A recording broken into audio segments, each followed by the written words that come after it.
محمد عربی کو بھیج رہے ہیں، یہ دعویٰ کر رہے ہیں۔ مولا کیسا دعویٰ کر رہا ہے؟ فرمایا کائنات پست و بالا کا یہ اصول کہ دعویٰ الگ، دلیل الگ، شہادتیں الگ، بحث و تبحیث الگ، اس کے بعد جرح الگ، اور پھر فیصلہ الگ۔ اور اسی طرح آدم سے لے کر عیسیٰ ابن مریم تک جتنے انبیاء آئے، ہم نے ان کو نبوتیں دی، رسالتیں دی، اولو العزم کے منصب پر بٹھایا، ہر نبی نے دعویٰ نبوت کیا، لوگوں نے ان سے دلیلیں مانگی، اور وہ عرض کرنے لگے مولا ہمیں نبی بنایا ہے، رسول بنایا ہے، اولو العزم بنایا ہے، اس نبوت و رسالت و اولو العزمی کے لیے ہمیں دلیل عطا فرما۔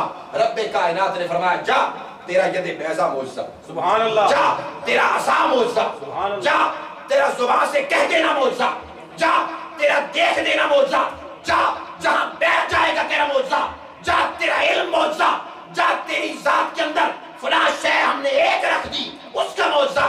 لیکن محمد کی جب باری آئی فرمایا قد جاءکم برہان، محمد جہاں تو کھڑا ہوگا وہاں معجزہ بھی ہوگا، خود مصطفیٰ بھی ہوگا۔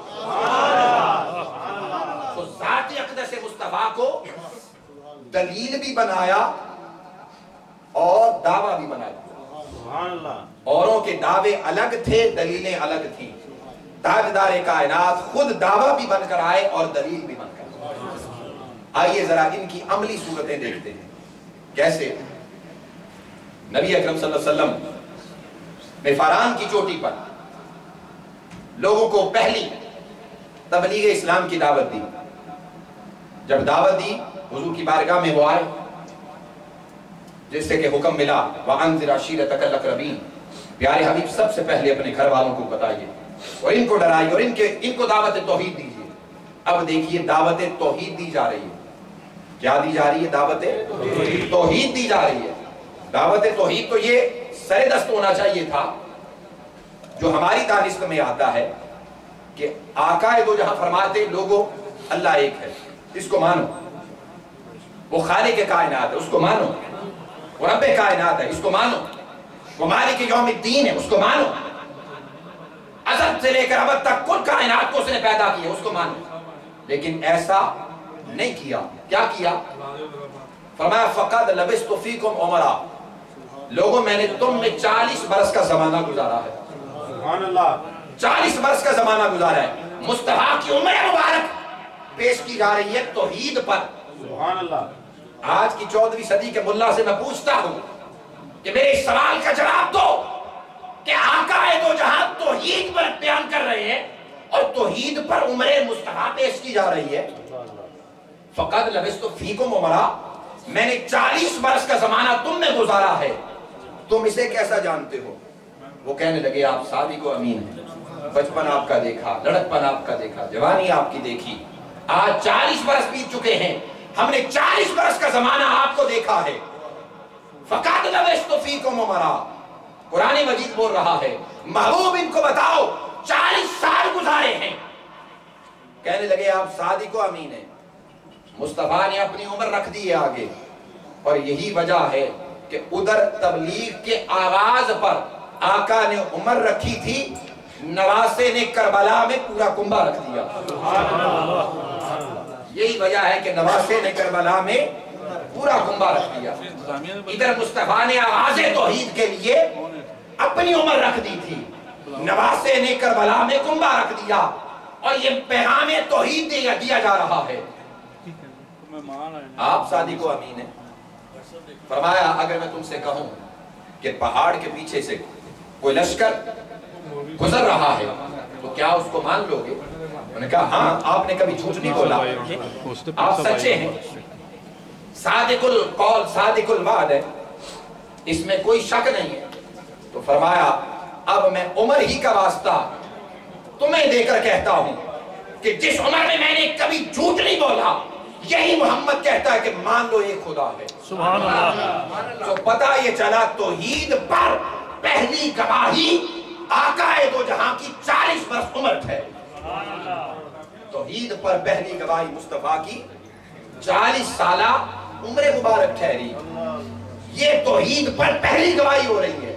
اب لگائے اس پر کوئی اعتراض، میں نے آیتیں پیش کی ہیں، ابھی حدیث کو میں نے نہیں چھیڑا، یہ آیتیں پیش کی ہیں۔